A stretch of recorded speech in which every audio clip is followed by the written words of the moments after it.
नमस्कार दोस्तों, स्वागत है आपका भक्ति धारा चैनल में।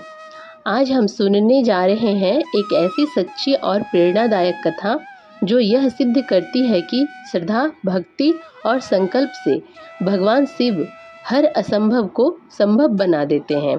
सोमवार का व्रत करने से कैसे एक साधारण स्त्री को मिला शिव जी का आशीर्वाद। आइए सुनते हैं यह चमत्कारी व्रत कथा। किसी नगर में एक धनी व्यापारी रहता था। दूर दूर तक उसका व्यापार फैला हुआ था। नगर के सभी लोग उस व्यापारी का सम्मान करते थे। इतना सब कुछ संपन्न होने के बाद भी वह व्यापारी बहुत दुखी था, क्योंकि उसका कोई पुत्र नहीं था, जिस कारण अपनी मृत्यु के पश्चात व्यापार के उत्तराधिकारी की चिंता उसे हमेशा सताती रहती थी। पुत्र प्राप्ति की इच्छा से व्यापारी प्रत्येक सोमवार भगवान शिव की व्रत पूजा किया करता था और शाम के समय शिव मंदिर में जाकर शिव जी के सामने घी का दीपक जलाया करता था। उसकी भक्ति देखकर माँ पार्वती प्रसन्न हो गईं और भगवान शिव से उस व्यापारी की मनोकामना पूर्ण करने का निवेदन किया। भगवान शिव बोले, इस संसार में सबको उसके कर्म के अनुसार फल की प्राप्ति होती है। जो प्राणी जैसा कर्म करते हैं उन्हें वैसा ही फल प्राप्त होता है। शिव जी द्वारा समझाने के बावजूद माँ पार्वती नहीं मानी और उस व्यापारी की मनोकामना पूर्ति हेतु वे शिव जी से बार बार अनुरोध करती रहीं। अंततः माता के आग्रह को देखकर भगवान भोलेनाथ को उस व्यापारी को पुत्र प्राप्ति का वरदान देना पड़ा। वरदान देने के पश्चात भोलेनाथ माँ पार्वती से बोले, आपके आग्रह पर मैंने पुत्र प्राप्ति का वरदान तो दे दिया, परंतु इसका यह पुत्र 16 वर्ष से अधिक समय तक जीवित नहीं रहेगा। उसी रात भगवान शिव उस व्यापारी के स्वप्न में आए और उसे पुत्र प्राप्ति का वरदान दिया और उसके पुत्र के 16 वर्ष तक जीवित रहने की भी बात बताई। भगवान के वरदान से व्यापारी तो खुशी तो हुई, लेकिन पुत्र की अल्पायु की चिंता ने उस खुशी को नष्ट कर दिया।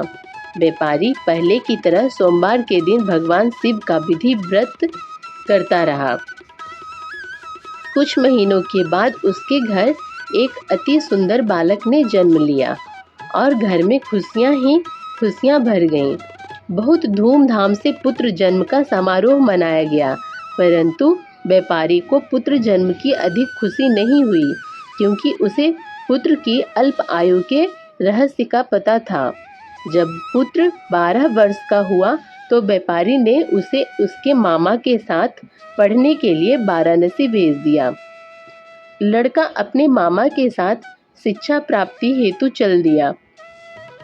रास्ते में जहाँ भी मामा भांजे विश्राम हेतु रुकते, वहीं यज्ञ करते और ब्राह्मणों को भोजन कराते। लंबी यात्रा के बाद मामा भांजे एक नगर में पहुँचे। उस दिन नगर के राजा की कन्या का विवाह था, जिस कारण पूरे नगर को सजाया गया था। निश्चित समय पर बारात आ गई, लेकिन वर का पिता अपने बेटे के एक आंख से काने होने के कारण बहुत चिंतित था। उसे भय था कि इस बात का पता चलने पर कहीं राजा विवाह से इनकार न कर दे, इससे उसकी बदनामी भी होगी। जब वर के पिता ने व्यापारी के पुत्र को देखा तो उसके मस्तिष्क में एक विचार आया। उसने सोचा, क्यों ना इस लड़के को दूल्हा बनाकर राजकुमारी से विवाह करा दो। विवाह के बाद इसको धन देकर विदा कर दूंगा और राजकुमारी को अपने नगर ले आऊंगा। वर के पिता ने लड़के के मामा से इस संबंध में बात की। मामा ने धन के मिलने लालच में वर के पिता की बात स्वीकार कर ली। लड़के को दूल्हे का वस्त्र पहनाकर राजकुमारी से विवाह कर दिया गया। राजा ने बहुत सारा धन देकर राजकुमारी को विदा किया। शादी के बाद लड़का जब राजकुमारी के साथ लौट रहा था तो वह सच नहीं छिपा सका और उसने राजकुमारी के ओढ़नी पर लिख दिया, राजकुमारी तुम्हारा विवाह मेरे साथ हुआ था। मैं तो वाराणसी पढ़ने के लिए जा रहा हूँ और अब तुम्हें जिस नव युवक की पत्नी बनना पड़ेगा वह काना है। जब राजकुमारी ने अपनी ओढ़नी पर लिखा हुआ पढ़ा तो उसने काने लड़के के साथ जाने से इनकार कर दिया। राजा को जब ये सब बातें पता लगी तो उसने राजकुमारी को महल में ही रख लिया। उधर लड़का अपने मामा के साथ वाराणसी पहुंच गया और गुरुकुल में पढ़ना शुरू कर दिया। उसकी आयु 16 वर्ष की हुई तो उसने यज्ञ किया। यज्ञ के समाप्ति पर ब्राह्मणों को भोजन कराया और खूब अन्न वस्त्र दान किए। रात को वह अपने शयन कक्ष में सो गया। शिव के वरदान के अनुसार शयनावस्था में ही उसके प्राण पखेरु उड़ गए। सूर्योदय पर मामा मृत भांजे को देखकर रोने पीटने लगा। आसपास के लोग भी एकत्र होकर दुख प्रकट करने लगे। लड़के के मामा के रोने विलाप करने के स्वर समीप से गुजरते हुए भगवान शिव और माता पार्वती जी ने भी सुने। माता पार्वती ने भगवान से कहा, प्राणनाथ, मुझे इसके रोने के स्वर सहन नहीं हो रहे, आप इस व्यक्ति के कष्ट को अवश्य दूर करें। भगवान शिव ने माता पार्वती के साथ अदृश्य रूप में समीप जाकर देखा तो भोलेनाथ माता पार्वती से बोले, यह तो उसी व्यापारी का पुत्र है जिसे मैंने 16 वर्ष की आयु का वरदान दिया था। इसकी आयु पूरी हो गई है। माँ पार्वती ने फिर भगवान शिव से निवेदन कर उस बालक को जीवन देने का आग्रह किया। माता पार्वती के आग्रह पर भगवान शिव ने उस लड़के को जीवित होने का वरदान दिया और कुछ ही पल में वह जीवित होकर उठ बैठा। शिक्षा समाप्त करके लड़का मामा के साथ अपने नगर की ओर चल दिया। दोनों चलते हुए उसी नगर में पहुंचे जहां उसका विवाह हुआ था। उस नगर में भी यज्ञ का आयोजन किया। समीप से गुजरते हुए नगर के राजा ने यज्ञ का आयोजन देखा और उसने तुरंत ही लड़के और उसके मामा को पहचान लिया। यज्ञ के समाप्त होने पर राजा मामा और लड़के को महल में ले गया और कुछ दिन उन्हें महल में रखकर बहुत सा धन वस्त्र आदि देकर राजकुमारी के साथ विदा कर दिया। इधर भूखे प्यासे रहकर व्यापारी और उसकी पत्नी बेटे की प्रतीक्षा कर रहे थे। उन्होंने प्रतिज्ञा कर रखी थी कि यदि उन्हें अपने बेटे की मृत्यु का समाचार मिला तो दोनों अपने प्राण त्याग देंगे। परंतु जैसे ही उसने बेटे के जीवित वापस लौटने का समाचार सुना तो वह बहुत प्रसन्न हुआ। वह अपनी पत्नी और मित्रों के साथ नगर के द्वार पर पहुंचा। अपने बेटे के विवाह का समाचार सुनकर पुत्रवधू राजकुमारी को देखकर उसकी खुशी का ठिकाना न रहा। उसी रात भगवान शिव ने व्यापारी के स्वप्न में आकर कहा, हे श्रेष्ठी, मैंने तेरे सोमवार के व्रत करने और व्रत कथा सुनने से प्रसन्न होकर तेरे पुत्र को लंबी आयु प्रदान की है। पुत्र की लंबी आयु जानकर व्यापारी बहुत प्रसन्न हुआ। शिव भक्त होने तथा सोमवार का व्रत करने से व्यापारी की सभी मनोकामनाएं पूर्ण हुई। इसी प्रकार जो भक्त सोमवार का विधिवत व्रत करते हैं और व्रत कथा सुनते हैं, उनकी सभी इच्छाएं पूरी होती हैं। ओम नमः शिवाय। सोमवार व्रत की पूजा विधि कुछ इस तरह है। सुबह स्नान कर साफ सुथरे वस्त्र पहने, शिवलिंग का गंगा जल, दूध, दही, शहद से अभिषेक करें। बेलपत्र, धतूरा, भांग, सफ़ेद फूल अर्पित करें। ओम नमः शिवाय मंत्र का 108 बार जाप करें। व्रत कथा पढ़ें या सुनें और शाम को शिव आरती करें। दिन भर व्रत रखें, फलाहार करें और ब्रह्मचर्य का पालन करें। व्रत से होने वाले कुछ लाभ हैं। घर में सुख शांति बनी रहती है। विवाह, संतान, नौकरी व आर्थिक संकट दूर होते हैं। शिव जी की विशेष कृपा से समस्त पापों का नाश होता है। सौभाग्य, स्वास्थ्य और सफलता प्राप्त होती है। सोमवार का यह पावन दिन भगवान शिव को अत्यंत प्रिय है। यदि सच्चे मन से व्रत किया जाए तो शिव जी की कृपा में कभी देर नहीं होती। यदि आपको यह कथा पसंद आई हो तो कृपया लाइक करें, शेयर करें, कमेंट करें और हमारे चैनल भक्ति धारा वर्ल्ड को सब्सक्राइब करना ना भूलें। हर सोमवार इस तरह की दिव्य कथाओं के लिए हमारे साथ जुड़ते रहिए। हर हर महादेव। जय भोलेनाथ। जय श्री कृष्ण दोस्तों, स्वागत है आपका भक्ति धारा वर्ल्ड चैनल में। भक्तों, आज हम जानेंगे उस महानतम उत्सव की अद्भुत कथा जिसका नाम सुनते ही हृदय भक्ति भाव से भर जाता है। जी हाँ, जगन्नाथ जी की रथ यात्रा।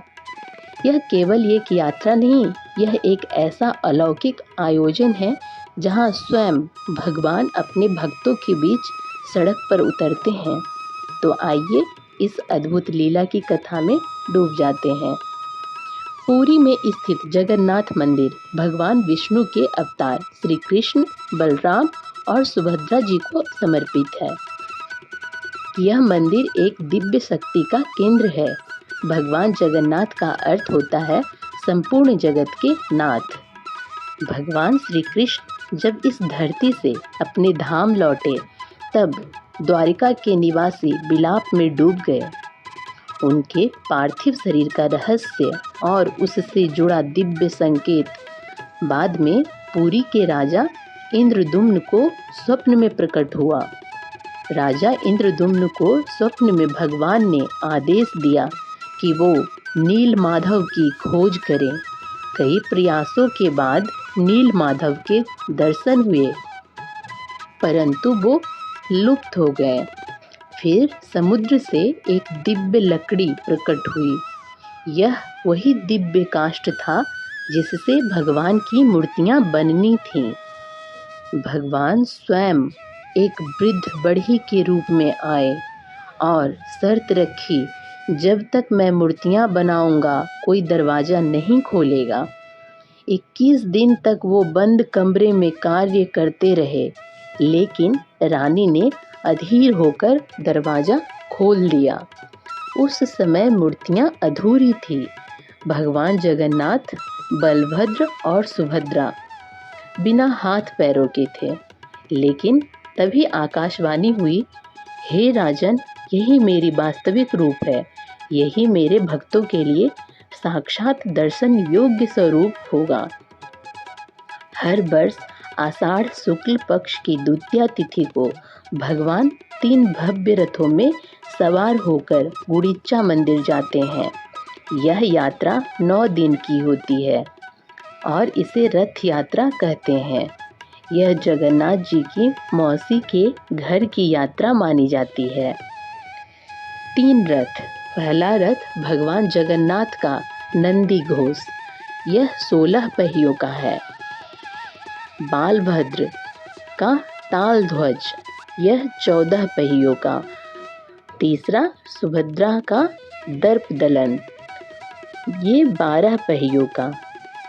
हर रथ का रंग, ध्वजा, नाम और प्रतीक अलग अलग होता है। पुरी के राजा स्वयं झाड़ू लेकर रथों की सफाई करते हैं। इसे छेरा पहरा कहा जाता है। यह राजा का नम्रता और सेवा भाव का प्रतीक है। जब ईश्वर स्वयं भक्त के सामने आते हैं तब राजा भी सेवक बन जाता है। रथ खींचने के लिए लाखों श्रद्धालु एकत्र होते हैं। कहा जाता है कि रथ अपने आप चल पड़ता है, जैसे भगवान स्वयं रास्ता तय कर रहे हों। श्रद्धालुओं का जनसागर, पुष्प वर्षा, भजन संकीर्तन, वातावरण में सिर्फ एक ही नाम गूंजता है, जय जगन्नाथ। गुड़िचा मंदिर को मौसी बाड़ी कहा जाता है। यहाँ भगवान 7 दिन रुकते हैं, जिसे गुड़िचा यात्रा कहते हैं। यह भक्त यहाँ विशेष पूजा, भोग और सेवा करते हैं।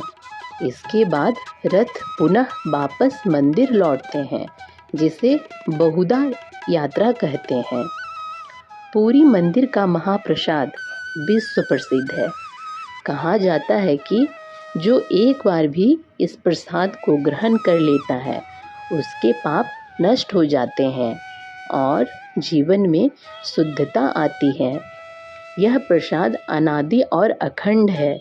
यहाँ भगवान के लिए 56 भोग प्रतिदिन बनते हैं। ऐसा कहा जाता है कि जो व्यक्ति एक बार भी रथ यात्रा में रथ खींचता है, उसे पुनर्जन्म नहीं लेना पड़ता। कई चमत्कारिक घटनाएं समय समय पर रथ यात्रा के दौरान हुई हैं, जैसे कि रथ का अचानक रुक जाना, रथ का तेजी से चल पड़ना, कभी बारिश का अचानक बंद हो जाना। इस तरह एक बार रथ खींचने के दौरान एक वृद्ध महिला बेहोश हो गई थी।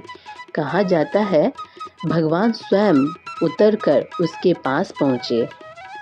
यह यात्रा केवल एक उत्सव नहीं, बल्कि एक आध्यात्मिक जागरण है। यह हमें सिखाती है कि भगवान केवल मंदिरों में नहीं, भक्तों के बीच भी उतरते हैं।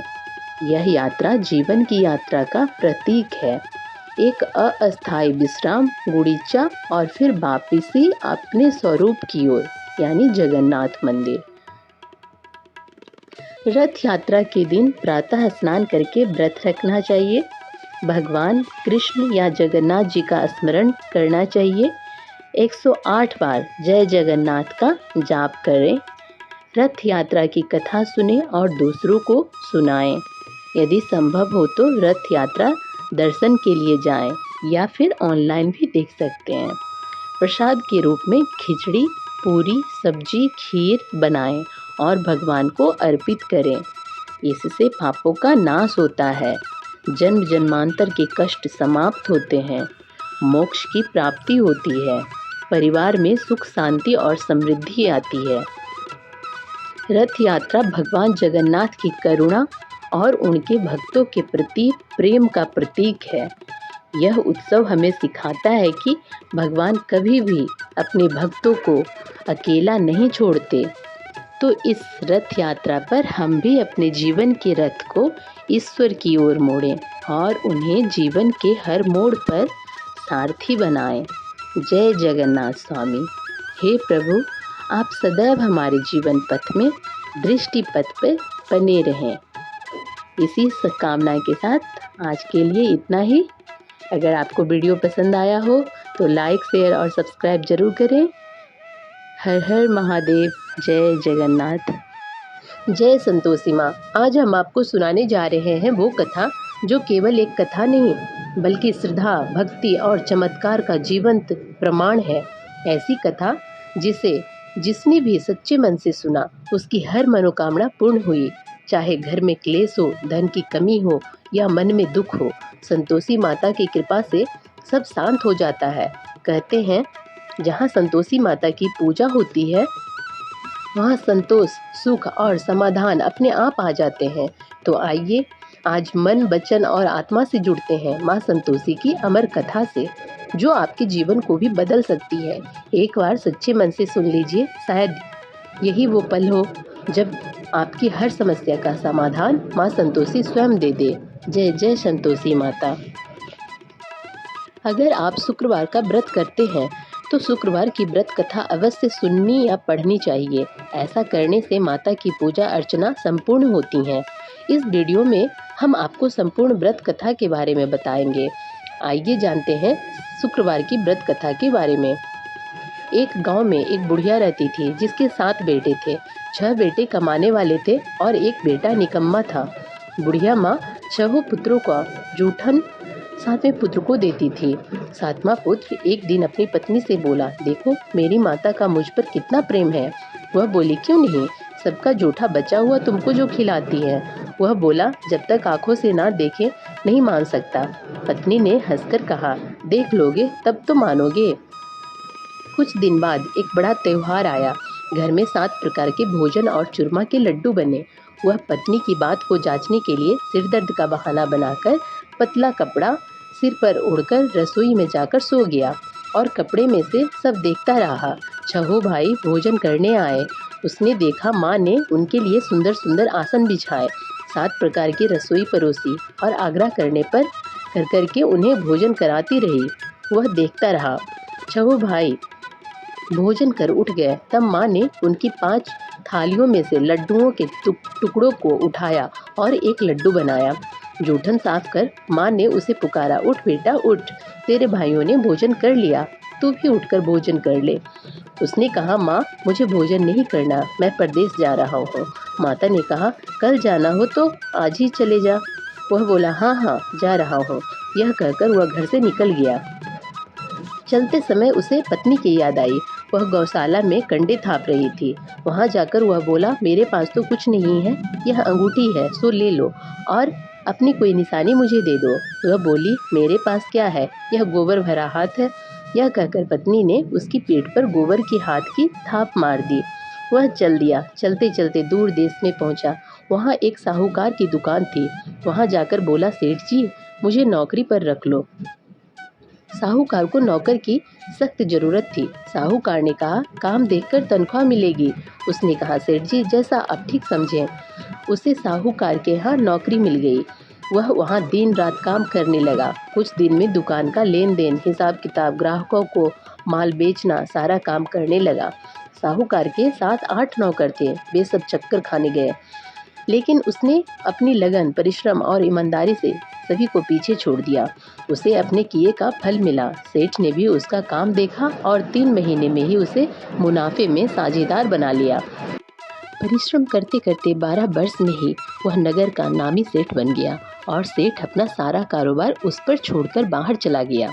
इधर उसकी पत्नी पर क्या बीती वह सुने।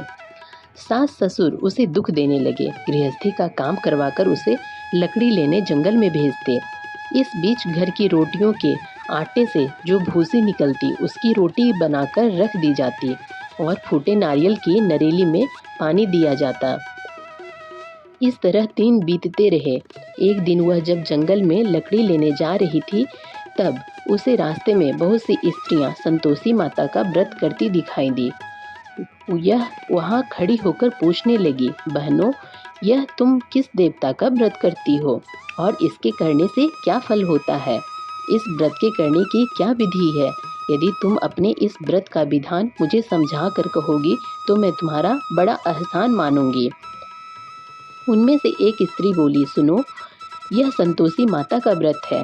इसके करने से निर्धनता, दरिद्रता का नाश होता है, लक्ष्मी आती है, मन की चिंताएं दूर होती हैं, मन को प्रसन्नता और शांति मिलती है, निपुति को पुत्र मिलता है, प्रीतम बाहर गया हो तो वह शीघ्र लौट आता है, कुंवारी कन्या को मनपसंद वर मिलता है, चलता मुकदमा खत्म हो जाता है, कलह क्लेश की निवृत्ति हो, मुख शांति होती है, घर में धन जमा हो, धन जायदाद का लाभ होता है तथा और भी मन में जो कुछ कामना हो सब संतोषी माता की कृपा से पूरी हो जाती है, इसमें संदेह नहीं। वह पूछने लगी, यह व्रत कैसे किया जाता है, यह भी बताओ तो बड़ी कृपा होगी। वह स्त्री कहने लगी, बिना परेशानी, श्रद्धा और प्रेम से जितना भी बन सके प्रसाद लेना, 5.25 पैसे से 5.25 आने तथा इससे भी ज़्यादा शक्ति और भक्ति के अनुसार गुड़ और चना लें। हर शुक्रवार को निराहार रहकर कथा कहना सुनना, इसके ओम बीच कम नहीं टूटे। लगातार नियम पालन के करना। सुनने वाला कोई ना मिले तो घी का दीपक जलाकर उसके आगे जल के पात्र को रख कथा कहना, परंतु नियम ना टूटे। जब तक कार्य सिद्ध ना हो नियम पालन करना और कार्य सिद्ध हो जाने पर व्रत का उद्यापन करना।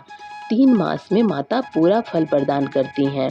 यदि किसी के ग्रह खोटे हैं तो भी माता 1 वर्ष में अवश्य उनको अनुकूल करती हैं।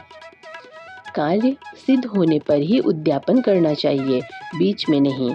उद्यापन में 2.5 सेर आटे का खाजा तथा इसी अनुसार खीर और चने का साग बनाना।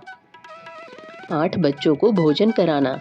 जहाँ तक मिले देवर जेठ भाई बंधु कुटुंब के लड़के लेना, ना मिले तो रिश्तेदारों और पड़ोसियों के लड़के बुलाना, उन्हें भोजन कराना, यथाशक्ति दक्षिणा देना, माता के नियम पूरा करना।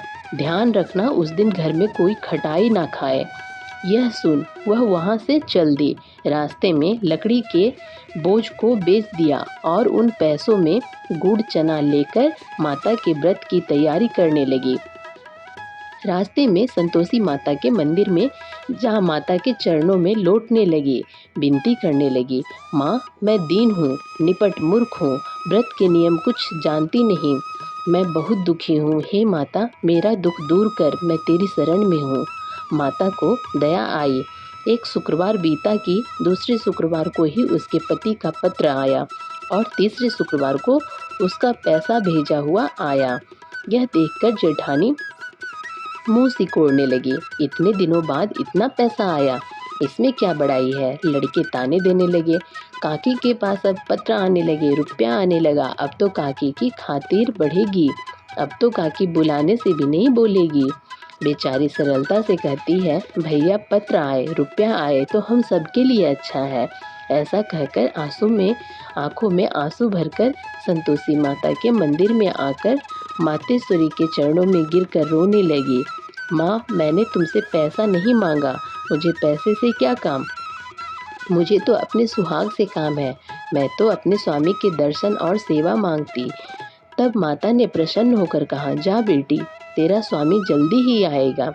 यह सुन खुशी से बावली हो वह घर आकर काम करने लगी। संतोषी माँ विचार करने लगी, इस भोली पुत्री से मैंने कह तो दिया कि तेरा पति शीघ्र आएगा, पर आएगा कहाँ से। वह तो इसे स्वप्न में भी याद नहीं करता। उसे इसकी याद दिलाने तो मुझे ही जाना पड़ेगा। संतोषी माता ने उस बुढ़िया के बेटे को स्वप्न में समझाया, पुत्र, तेरी घरवाली कष्ट उठा रही है। यह बोला, हाँ माता, यह तो मुझे भी मालूम है, परंतु क्या करूं, वहाँ कैसे जाऊं। परदेश की बात है, लेन देन का सारा हिसाब किताब है, कोई जाने का रास्ता नजर नहीं आता। आप ही कोई राह दिखाएं कि वहाँ कैसे जाऊं। माँ कहने लगी, सवेरे नहा धोकर संतोषी माता का नाम ले, घी का दीपक जला, दंडवत कर और दुकान पर जा बैठना। देखते देखते तेरा लेन देन चुक जाएगा, जमा माल बिक जाएगा, सांझ होते होते धन का ढेर लग जाएगा। वह अगले दिन सुबह बहुत जल्दी उठा। उसने अपने मित्र बंधुओं परिचितों से स्वप्न में माता द्वारा कही गई बात कह सुनाई। वे सब उसकी बात सुनकर उसकी खिल्ली उड़ाने लगे। वे कहने लगे कि कहीं कभी सपने की बात भी सच्ची होती है। एक बूढ़ा व्यक्ति बहुत समझदार था। वह बोला, देखो भाई, मेरी बात मानो, इस तरह साच या झूठ कहने के बदले देवता ने जैसा कहा है वैसा ही करना, तेरा क्या जाता है। बूढ़े की बात मानकर नहा धोकर उसने संतोषी माता को प्रणाम किया। फिर घी के दीपक जलाकर दुकान पर जा बैठा। शाम तक धन का ढेर लग गया। वह हैरान हुआ, मन में संतोषी माता का नाम ले प्रसन्न हो घर जाने के वास्ते गहना, कपड़ा व सामान खरीदने लगा। सब काम से निपट अपने घर को रवाना हुआ। उधर उसको पत्नी जंगल में लकड़ी लेने गई। लौटते वक्त थक जाने के कारण संतोषी माता के मंदिर पर विश्राम करने बैठ गई। यह तो उसका रोज रोकने का स्थान था। धूल उड़ती देख उसने माता से पूछा, हे माता, यह धूल कैसे उड़ रही है। माँ ने कहा, हे पुत्री, तेरा पति आ रहा है। अब तू ऐसा कर, लकड़ियों के 3 बोझ बना, एक नदी के किनारे रख, दूसरा मेरे मंदिर पर और तीसरा अपने सिर पर रख। तेरे पति को लकड़ी का गट्ठा देखकर मोह पैदा होगा। यह वहाँ रुकेगा, नाश्ता पानी बना खाकर माँ से मिलने जाएगा। तू लकड़ी का बोझ उठाकर जाना और बीच चौक में गट्ठा डालकर 3 आवाजें जोर से लगाना, लो साज सोम जी, लकड़ियों का गट्ठा लो, भूसी की रोटी दो, नारियल के खोपरे में पानी दो, आज कौन मेहमान आया है। संतोषी माँ की बात सुनकर वह बहुत अच्छा माँ कहकर प्रसन्न मन से लकड़ियों के 3 बोझ बना लाई। एक नदी के तट पर, दूसरा माता के मंदिर पर रखा। इतने में ही मुसाफिर वहां आ पहुंचा। सूखी लकड़ी देख उसको इच्छा हुई कि अब यहीं विश्राम कर ले और भोजन बनाकर खा पीकर गांव चले। इस प्रकार भोजन कर विश्राम किया वह अपने गांव में आ गया। उसी समय बहू सिर पर लकड़ी का गट्ठा लिए आई। उसने गट्ठा को आंगन में डाला, जोर से 3 आवाजें दी, लो सासू जी, लकड़ी का गट्ठा लो, भूसी की रोटी दो, नारियल के खोपरे में पानी दो, आज कौन मेहमान आया है। यह सुनकर सास ने अपने दिए हुए कष्टों को भुलाने के लिए कहा, बहू तू ऐसा क्यों कहती है, तेरा मालिक ही तो आया है, बैठ, मीठा भात खाकर कपड़े गहने पहन। पत्नी की आवाज़ सुनकर उसका स्वामी बाहर आया और उसके हाथ में पहनी अंगूठी देख व्याकुल हो गया। उसने माँ से पूछा, माँ यह कौन है? माँ बोली, बेटा तेरी पत्नी है। आज 12 वर्ष हो गए हैं जब से तू गया है, तब से सारे गांव में जानवर की तरह भटकती फिरती है। काम काज कुछ करती नहीं, 4 समय आकर खा जाती है। अब मुझे देखकर भूसी की रोटी और नारियल के खोपरे में पानी मांगती है। वह बोला, माँ मैंने इसे भी देखा है और तुम्हें भी। मुझे दूसरे घर की चाबी दो, मैं उसमें रहूँगा। ठीक है बेटा, जैसे तेरी मर्जी, कहकर माँ ने चाबी का गुच्छा बेटे को सामने रख दिया। उसने दूसरे घर को खोलकर सारा सामान जमाया। एक ही दिन में वहाँ राजा के महल में जैसा ठाट बाट बना लिया। अब क्या था, वह सुख भोगने लगी। अगला शुक्रवार उसने पति से कहा, मुझे संतोषी माता का उद्यापन करना है। पति बोला, बहुत अच्छा, खुशी से कर लो। वह उद्यापन की तैयारी करने लगी। जेठ के लड़कों को भोजन करने के लिए कहने गई। उन्होंने मंजूर किया, परंतु पीछे से जेठानी ने अपने बच्चों को सिखलाया, देखो रे, भोजन के समय सब लोग खटाई मांगना, जिससे उसका उद्यापन पूरा ना हो। लड़के भोजन करने आए, खीर पेट भर कर खाई, परंतु बात याद आते ही कहने लगे, हमें कुछ खटाई खाने को दो, खीर खाना हमें भाता नहीं है, देखकर अरुचि होती है। लड़के उठ खड़े हुए और बोले, पैसे लाओ। भोली बहू कुछ जानती न थी, उसने उन्हें पैसे दे दिए। लड़कों ने बाजार जाकर उन पैसों से इमली खरीदी और खाई। यह देखकर बहू पर माताजी ने कोप किया। राजा के दूत उसके पति को पकड़कर ले गए। अब सब मालूम हो जाएगा, अब जेल की रोटी खाएगा। बहू ने यह वचन सहन नहीं हुए। वह संतोषी माता के मंदिर में गई और कहने लगी, माता तुमने यह क्या किया? हंसा कर क्यों रुलाने लगी? माता बोली, पुत्री तूने मेरा व्रत भंग किया है, इतनी जल्दी सब बातें भुला दी। वह बोली, माता भूली तो नहीं हूँ, ना कुछ अपराध किया है, मुझे तो लड़कों ने भूल डाल दिया, मुझे क्षमा करो माँ। माँ बोली, ऐसी भूल भी कहीं होती है? यह बोली, अब कोई भूल नहीं होगी, अब बताओ मेरे पति कैसे आएंगे? माँ बोली, पुत्री जा, तेरा पति तुझे रास्ते में ही आता मिलेगा। वह मंदिर से निकलकर बाहर आई तो रास्ते में उसे अपना पति आता हुआ मिला। उसने पूछा, कहाँ गए थे?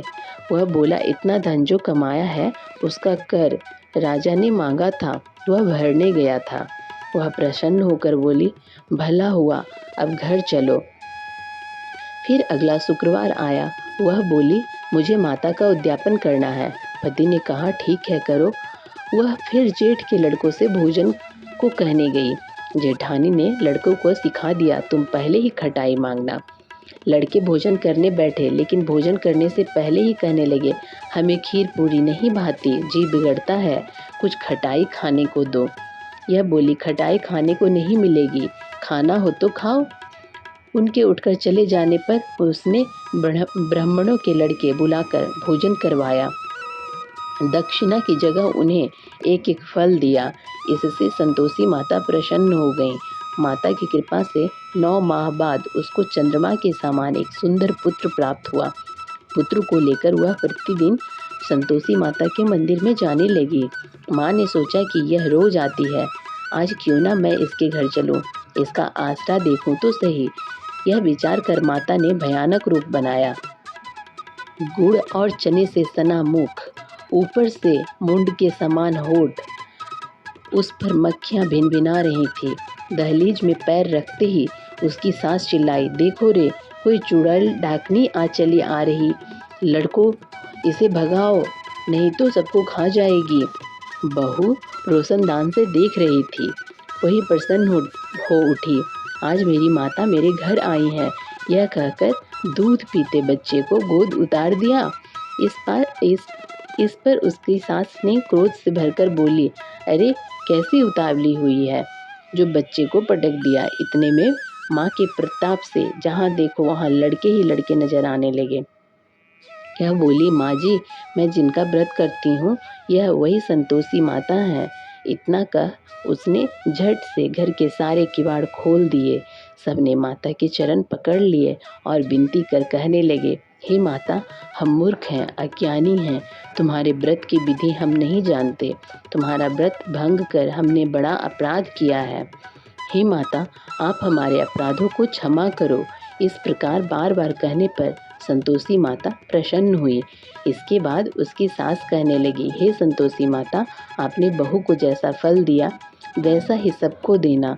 जो यह कथा सुने या पढ़े उसकी मनोकामना पूर्ण करना। इस प्रकार संपन्न हुई माँ संतोषी की यह पावन कथा।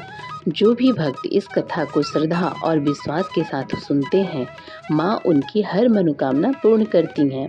उनके जीवन में क्लेश, दरिद्रता और अशांति दूर हो जाती है और स्थान लेता है शांति, संतोष और सुख। हर शुक्रवार व्रत करके गुड़ और चने का भोग चढ़ाकर जो भक्त माँ को प्रसन्न करते हैं, उन्हें माँ कभी खाली हाथ नहीं लौटाती। माँ संतोषी दया की मूर्ति हैं और जो भी उन्हें सच्चे भाव से पुकारता है, उनके जीवन में चमत्कार अवश्य होता है। तो आइए हम सब भी माँ से प्रार्थना करें, हे माँ, हमारे जीवन में भी संतोष का प्रकाश भर दो और हमें अपने चरणों में स्थान दो। जय जय संतोषी माता। अगर आपको ये कथा भाव से भरी लगी हो तो कृपया लाइक करें, शेयर करें और सब्सक्राइब करें, ताकि माँ का संदेश हर घर तक पहुँचे। हर शुक्रवार ये कथा सुने जरूर, जीवन में चमत्कार अवश्य होगा। जय संतोषी माता।